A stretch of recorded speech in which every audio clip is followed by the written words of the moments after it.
বড় রাজনৈতিক দল যখন নিজেরই তৈরি করা একটা জালে জড়িয়ে পড়ে, তখন পরিস্থিতিটা ঠিক কেমন দাঁড়ায়? আজকের আলোচনাটা কিন্তু ঠিক এমনই একটা বিষয় নিয়ে। বিএনপির এখনকার অবস্থাকে বর্ণনা করছে একটা বহুমাত্রিক ফাঁদ হিসেবে। আমরা বোঝার চেষ্টা করব এই সংকটটা কি দলের ভেতরের কোনো পুরনো বিভাজনের ফল, নাকি সাম্প্রতিক কিছু কৌশলগত ভুলের ফসল, নাকি দুটোই একসাথে মিলে এমন একটা অবস্থা তৈরি করেছে। চলুন গভীরে গিয়ে ব্যাপারটা একটু তলিয়ে দেখা যাক। একদম ঠিক জায়গায় ধরেছেন।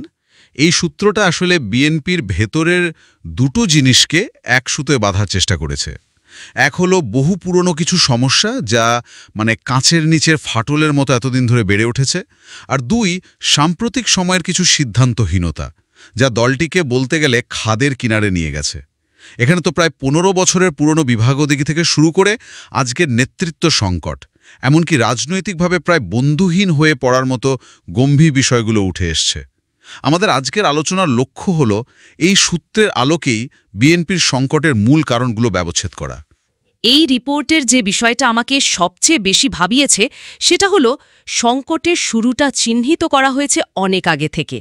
বলা হচ্ছে গত 15 বছরে বিএনপিতে নাকি 3-4টা আলাদা গ্রুপ সক্রিয় ছিল। ভারতপন্থী, চীনপন্থী, আমেরিকাপন্থী, এইসব ভাগাভাগি তো ছিলই, এমনকি দলের ভেতরেই নাকি একটা অংশ সরকারের সাথে গোপনে যোগাযোগ রাখত। একটা দলের ভেতরে যদি এতগুলো পক্ষ থাকে, তাহলে সেই দল একসুরে কথা বলবে কি করে? এখানেই তো আসল সমস্যা।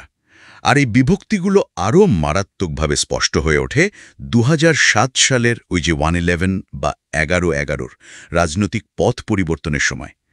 যারা হয়তো সেই সময়টা খুব কাছ থেকে দেখেননি, তাদের জন্য একটু মনে করিয়ে দেই। তখন সেনা সমর্থিত তত্ত্বাবধায়ক সরকার দুর্নীতি বিরোধী একটা বড় অভিযান শুরু করেছিল, আর দেশের প্রধান দুটি দলের শীর্ষ নেতাসহ অনেকেই গ্রেফতার হয়েছিলেন। সেই চরম সংকটের মুহূর্তে বিএনপির ভেতরের ফাটলগুলো একেবারে সামনে চলে আসে। তখন ঠিক কী ধরনের বিভক্তি দেখা গিয়েছিল? সূত্র অনুযায়ী তখন মূলত 3টি ধারা তৈরি হয়। এক দল ছিলেন সংস্কারপন্থী, যারা দলে বড় ধরনের পরিবর্তন আনার পক্ষে ছিলেন। দ্বিতীয় দলটি ছিল বেগম খালেদা জিয়া ও তারেক রহমানের নেতৃত্বের প্রতি বেজগবর অনুগত। আর এই দুই ভাগের বাইরেও তৃতীয় একটা গ্রুপ ছিল, যাদেরকে সূত্রটি সরাসরি দুর্নীতিবাজ চক্র হিসেবে চিহ্নিত করছে। আর দলের তখনকার বিপর্যস্ত অবস্থার জন্য এই চক্রকে মূলত দায়ী করা হতো। তার ওই সংকটের সময়ও দলের ভেতরে কোনো ঐক্য ছিল না, কিন্তু এর ভেতরেও তো ক্ষমতার কেন্দ্র নিয়ে একটা রেষারেষি ছিল, তাই না? যেমন হাওয়া ভবনপন্থী বলে একটা কথা খুব শোনা যেত তখন। ব্যাপারটা একটু বুঝিয়ে বলবেন? অবশ্যই, এটা খুব গুরুত্বপূর্ণ একটা পয়েন্ট। হাওয়া ভবন ছিল তৎকালীন প্রধানমন্ত্রীর কার্যালয়ের বাইরে একটা শক্তিশালী বিকল্প ক্ষমতার কেন্দ্র, যা মূলত তারেক রহমানের অনুসারীরাই নিয়ন্ত্রণ করতেন। ফলে কি হলো, দলের ভেতরেই দুটো ক্ষমতার কেন্দ্র তৈরি হয়েছিল। একদিকে বেগম জিয়ার প্রতি সরাসরি অনুগত থাকা প্রবীণ নেতারা, আর অন্যদিকে হাওয়া ভবনপন্থী হিসেবে পরিচিত প্রভাবশালী তরুণ একটি গোষ্ঠী। সূত্রটির মূল বক্তব্য হল, 111-এর সময় দলের নেতাকর্মীদের অনেকেই মনে করতেন যে এই দুর্নীতিবাজ চক্র আর ক্ষমতার দ্বৈত কেন্দ্রের কারণেই দলের এত বড় ক্ষতি হয়েছিল। এই পুরনো বিভাজনগুলোই আসলে বর্তমান সংকটের ভিত্তি। তাহলে গোড়াতেই গলতটা ছিল অনেক দিনের, কিন্তু পুরনো বিভক্তি তো অনেক দলেই থাকে। এই সূত্রে সবচেয়ে চমকে দেওয়ার মতো দাবি তো অন্য জায়গায়।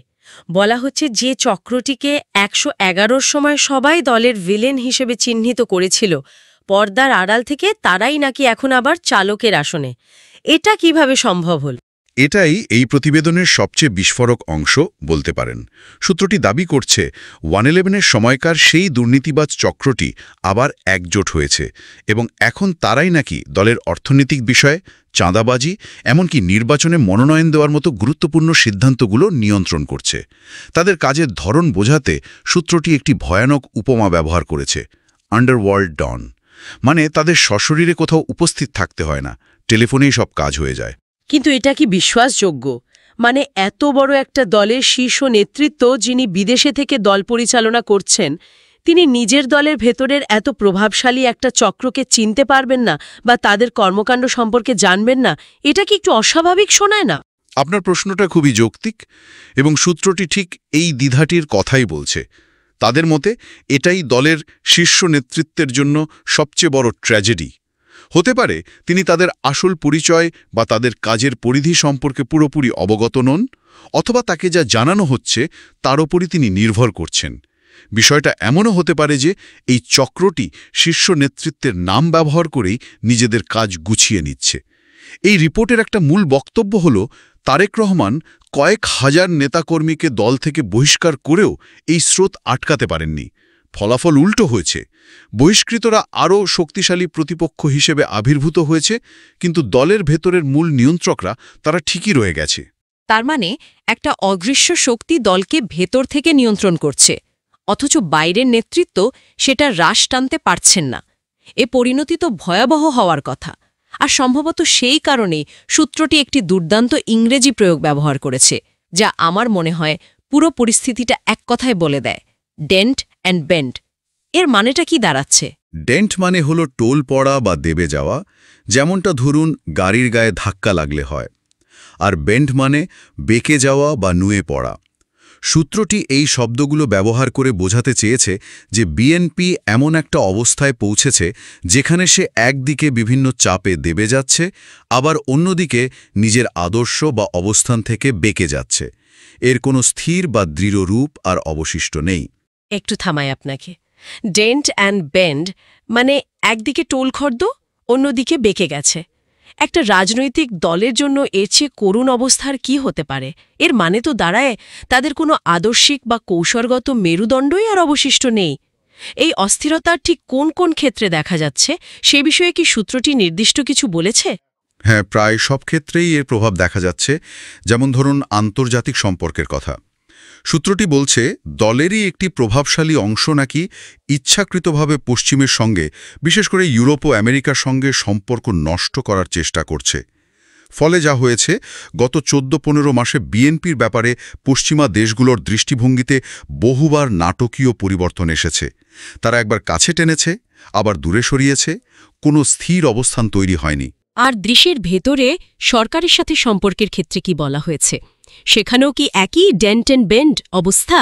একদম। সেখানে অবস্থা আরও জটিল। এই প্রতিবেদনের একটা পর্যবেক্ষণ হলো গত 14-15 মাসে সরকারের সঙ্গে বিএনপির সম্পর্ক বহুবার ভালো হয়েছে, আবার খারাপ হয়েছে। পর্দার আড়ালে এক ধরনের বোঝাপড়ার কথা শোনা গেছে, আবার রাজপথে চরম সরকার বিরোধী অবস্থানও দেখা গেছে। সূত্রটির ভাষায় বলতে গেলে কেউ কাউকে বিশ্বাস না করেও বিশ্বাসের অভিনয় করে গেছে। কিন্তু এর ফলে কোনো টেকসই বা নিখাত সম্পর্ক তৈরি হয়নি। একটা দোদলীয়মান অবস্থা রয়েই গেছে। এর প্রভাব কি শুধু নিজেদের অভ্যন্তরীণ বা সরকারের সাথে সম্পর্কেই সীমাবদ্ধ, নাকি একাধিক বা অন্য দলগুলোর সাথেও একই চিত্র দেখা যাচ্ছে? এই অস্থিরতা সব সম্পর্কেই ছড়িয়ে পড়েছে। যেমন জামায়াতের মতো পুরনো মিত্রদের সঙ্গে সম্পর্ক নিয়ে দলটি চরম দ্বিধায় ভুগেছে। সূত্রটি দাবি করছে বিএনপি বারবার জামায়াতের সঙ্গে সংঘাতে যাওয়ার সিদ্ধান্ত নিয়েও শেষ মুহূর্তে অজানা কোনো কারণে পিছিয়ে এসেছে। আবার অন্য ছোট দলগুলোকে নিয়ে জোট গঠনের চেষ্টা করেও তাতে পুরোপুরি সফল হতে পারেনি। কোনো কিছুতেই স্থির বা কনস্ট্যান্ট থাকতে না পারার এই প্রবণতা তাদের রাজনৈতিক বিশ্বাসযোগ্যতাকে প্রশ্নের মুখে ফেলে দিয়েছে এবং অবস্থানকে ভীষণভাবে দুর্বল করে দিয়েছে। এই পুরো পরিস্থিতিটা বোঝানোর জন্য সূত্রটি আরেকটি শক্তিশালী রূপক ব্যবহার করেছে, যা আমার কাছে খুব ইন্টারেস্টিং লেগেছে। বলা হচ্ছে রাবারের প্যান্টের এলাস্টিক বারবার টানা হেঁচড়া করলে যেমন একটা সময় ঢিলে হয়ে যায়, বিএনপির রাজনৈতিক শক্তিও নাকি ঠিক তেমনই হয়ে গেছে। মূল যুক্তিটা এটাই। রূপকটা অসাধারণ, কারণ এটা শুধু দুর্বলতা নয়, দুর্বলতার কারণটাও ব্যাখ্যা করে। ক্রমাগত অবস্থান পরিবর্তনের ফলে কখনো কঠোর, কখনো নরম, কখনো ডান, কখনো বাম, দলটি তার সংকোচন ও প্রসারণের ক্ষমতা অর্থাৎ রাজনৈতিক স্থিতিস্থাপকতা বা ইলাস্টিসিটি হারিয়ে ফেলেছে। সূত্রটি বলছে রাবারকে বেশি টানাহেচড়া করলে যেমন একসময় এর স্থিতিস্থাপকতার ক্ষমতা শূন্য হয়ে যায়, ওটা একটা সাধারণ দড়ির মতো হয়ে যায়। বিএনপির অবস্থাও নাকি ঠিক তেমন হয়েছে। বাহ, রূপকটা বেশ শক্তিশালী। কিন্তু এই স্থিতিস্থাপকতা হারানোর বাস্তব রাজনৈতিক প্রভাবটা কি? এর মানে কি এই যে তারা কোনো আন্দোলন ঠিকমতো গড়ে তুলতে পারছে না, আবার সরকারের সাথে আপোষের দর কষাকষিতেও সুবিধা করতে পারছে না? ঠিক ধরেছেন। এর প্রভাবটা দ্বিমুখী এবং মারাত্মক। প্রথমত, তাদের হুমকিকে সরকার আর আগের মতো ভয় পায় না, কারণ সরকার জানে এই হুমকির পেছনে দৃঢ় অবস্থান নেওয়ার মতো শক্তি বা ঐক্য তাদের নেই। দ্বিতীয়ত, তাদের নীরবতাও সরকারকে স্বস্তি দেয় না, কারণ এত বড় একটা দল পুরোপুরি শান্তশিষ্ট হয়ে গেলে সেটাও তো সন্দেহজনক। দলটি একজোট হয়ে কোনো বার্তা দিতে পারছে না, বরং এর শক্তি ছড়িয়ে ছিটিয়ে পড়েছে। ফলে তারা না পারছে চাপ সৃষ্টি করতে, না পারছে সমঝোতার পরিবেশ তৈরি করতে। আর এর অনিবার্য পরিণতি হল বন্ধু হারানো।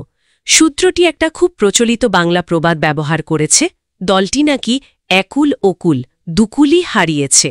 হ্যাঁ, এবং এটা শুধু রাজনৈতিক মিত্রদের ক্ষেত্রেই নয়। আমরা যদি এই প্রতিবেদনের গভীরে যাই, তাহলে দেখতে পাই যে তাদের বিশ্বস্ত সঙ্গীরা দূরে সরে যাচ্ছে, আবার নতুন করে শত্রু তৈরি হচ্ছে। কিন্তু সবচেয়ে ত্রিভুজনীয় বিষয় হল দলের ভেতরকার আস্থা নষ্ট হয়ে যাওয়া। সূত্রটি দাবি করছে, বিএনপির একসময়ের প্রভাবশালী মন্ত্রী বা নেতা, যারা দলের জন্য অনেক ত্যাগ স্বীকার করেছেন, তারাও এখন এতটাই বিত্রস্ত যে কেউ কেউ জামায়াত বা হেফাজতে ইসলামের মতো সংগঠনে যোগ দিয়েছেন এবং প্রকাশ্যে বিএনপির নামও শুনতে চান না। এটা একটা দলের জন্য চরম সংকটের লক্ষণ।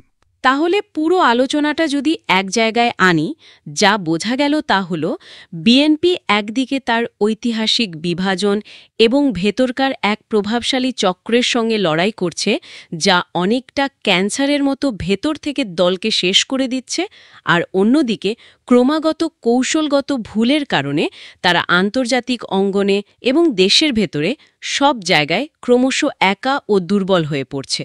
একদম ঠিক। সূত্রটি এমন একটি রাজনৈতিক দলের ছবি আঁকছে যা তার অভ্যন্তরীণ সংহতি এবং বাইরের বিশ্বাসযোগ্যতা দুটোই প্রায় হারিয়ে ফেলেছে।